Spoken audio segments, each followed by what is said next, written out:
Halo, assalamualaikum warahmatullahi wabarakatuh. Salam sejahtera untuk kita semua. Om Swastiastu, Namo Buddhaya, salam kebajikan. Semoga Anda kembali. Semoga Anda selalu diberi kesehatan dan kelancaran rezeki. Amin. Oke, kapan hari Rizky membuat video tentang menggunakan transmisi mobil matic di tanjakan. Nah, ada komen dari salah satu penontonnya Rizky yang di YouTube seperti ini. Nah, untuk pertanyaannya sendiri bagaimana istilahnya kebalikannya ya, waktu tanjakan dan sekarang yang ditanyakan adalah penggunaan transmisi mobil matic pada saat turunan seperti itu. Nah, bagaimana pembahasannya? Tonton video ini sampai habis. Oke, kali ini Rizky membahas untuk penggunaan transmisi mobil matic pada saat turunan, dimana video sebelumnya. Nah, nanti Rizky cari.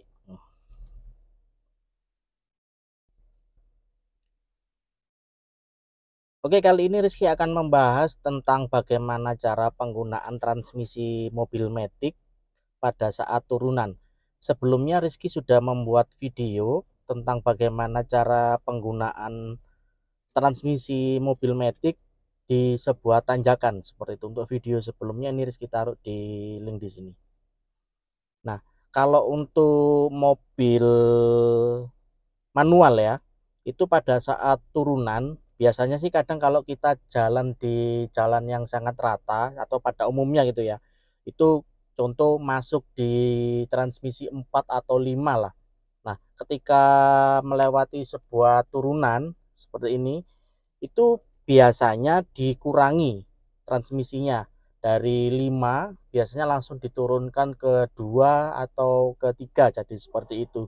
Itu untuk ada efek engine brake-nya, dan selain itu dikombinasi dengan rem seperti itu. Nah, bagaimana jika mobil matic? Kalau mobil matic pada saat turunan itu jika hanya menggunakan rem saja seperti ini, maka untuk kampas remnya sendiri itu akan cepat habis seperti itu ya. Dan jika terlalu sering menggunakan rem pada saat turunan yang sangat curam seperti itu, nah bisa jadi untuk cakramnya sendiri pada remnya itu cepat panas, jadi seperti itu.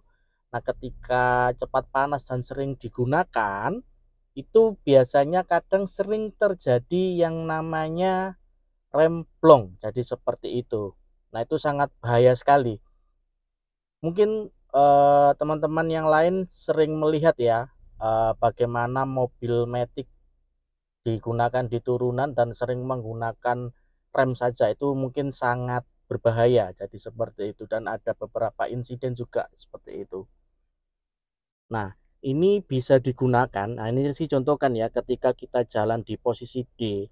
Nah, kita saat menuruni turunan yang tidak terlalu curam atau mungkin tidak terlalu panjang, hanya menggunakan rem seperti ini ya, kita rem sedikit sedikit, itu sebenarnya tidak ada masalah seperti itu. Nah, ketika kita melewati yang sangat curam gitu ya, yang sangat curam untuk kemiringannya, nah itu jika kita terus-menerus menggunakan ini untuk remnya itu sangat berbahaya. Nah, bisa digunakan dari transmisi D ini langsung digunakan ke L seperti itu. Mengapa kok ke L tanpa menggunakan S? Nah, kalau dari D ke S ini, kalau kita tanjak atau kalau kita menggunakan jalan yang datar itu biasanya untuk menyalip, jadi seperti itu. Dan untuk RPM-nya itu tidak terlalu tinggi, dan lebih tinggi itu di transmisi L seperti itu. Nah, dari D langsung L, dia langsung ada efek yang namanya engine brake, jadi seperti itu, dia langsung. Jadi ketika kita dari D langsung pindah ke L, dia langsung ada efek engine brake, jadi seperti itu. Bisa dikombinasikan menggunakan rem seperti ini, dilepas lalu dipindahkan ke L. Ketika dari L sudah tidak terlalu curam, taruh di D lagi dan digunakan untuk rem seperti ini. Jadi dikombinasikan, jangan sampai kita sering menggunakan untuk pedal remnya, jadi seperti itu. Jadi dikombinasikan karena ini mobil matic. Jadi tidak perlu khawatir untuk penggunaan transmisi mobil matic di turunan. Nah, sebentar lagi Rizky akan menjelaskan di transmisi mobil HR-V ya, yang hanya DS itu aja. Oke, ini adalah transmisi dari Honda HR-V yang hanya sampai S saja untuk transmisinya, tidak ada L. Nah, konsepnya sih sama. Kalau yang tadi kan Rizky menyebutkan kalau untuk yang ada L-nya dari D langsung dipindahkan aja ke L. Nah, sekarang kan tidak ada L, jadi langsung D pindah ke S. Konsepnya sama, langsung saja dipindah ke S, jadi seperti itu. Maka dia langsung ada efek engine brake seperti itu. Nah, ketika efek engine brake-nya kurang terlalu besar untuk putaran RPM-nya, itu bisa dikombinasikan dengan yang namanya pedal shift yang ada di sini. Jadi kalau S ini itu digunakan untuk semi manual. Jadi seperti itu. Di video sebelumnya juga sudah Rizky informasikan untuk di video tanjakan ya. Nah, ini yang turunannya. Ada pedal shift yang sebelah kanan ini plus, yang sebelah kiri ini adalah minus, seperti itu. Jadi ketika kita jalan udah ada di transmisi D, kita melewati turunan yang curam, langsung saja dipindah di transmisi S seperti itu, dan dia akan jadi mode manual, jadi seperti itu. Jadi tidak otomatis ya, dia langsung kalau dipindahkan di gigi 1 dia langsung di gigi 1 terus, jadi seperti itu, tidak akan berpindah secara otomatis ke gigi 2, 3 karena tidak ditaruh di D, jadi seperti itu, tidak otomatis, jadi ditaruh di posisi S seperti itu. Dan selain ditaruh di S, sebenarnya kalau yang ada pedal shiftnya kita taruh di D seperti itu, kita kalau tanpa berpindah ke S itu bisa sebenarnya, hanya menggunakan pedal shift aja yang untuk minus seperti ini. Kita jalan di transmisi D, ketika melewati turunan langsung kita tekan pedal shift minus, jadi seperti itu. Ada yang namanya efek engine brake, kita kurangi langsung tekan 2 kali atau 3 kali tergantung kecepatan mobilnya, jadi seperti itu. Dan ada juga selain menggunakan pedal shift, di Honda HR-V ini ada yang namanya fitur Hill Descent Control, jadi seperti itu. Ini juga bisa digunakan. Jadi ketika kita nyalakan fitur ini Hill Descent Control seperti ini, nah ketika jalan di jalan yang datar dia jadinya mode standby.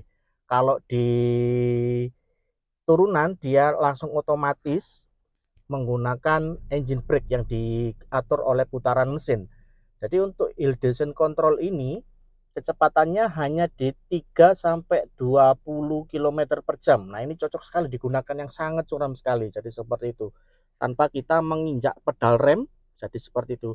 Maka putaran mesin ini akan diatur oleh mesin, jadi kecepatannya itu bisa maksimal sampai 20 km per jam, jadi seperti itu. Sangat keren sekali untuk fitur Hill Descent Control ini. Jadi kalau di HR-V ini dia ada beberapa opsi, bisa taruh di D menggunakan pedal shift seperti ini. Setelah itu taruh di S juga bisa menggunakan pedal shift di sini, atau menggunakan yang namanya fitur Hill Descent Control, jadi seperti itu. Jadi ada beberapa opsi, jadi seperti itu untuk penggunaan transmisi mobil matic pada saat di turunan. Thank you. Baik, itu tadi adalah penjelasan penggunaan transmisi mobil matic pada turunan. Bagi Anda semua yang memiliki pertanyaan atau yang menginginkan informasi seputar produk-produk Honda, atau yang ingin melakukan pemesanan, jangan sungkan-sungkan kontak Rizky yang ada di bawah ini. Tetap patuhi rambu-rambu lalu lintas yang ada di jalan, tetap bijak dalam berkendara. Jangan ngantuk ketika nyetir, jangan nyetir ketika ngantuk. Terima kasih, selalu.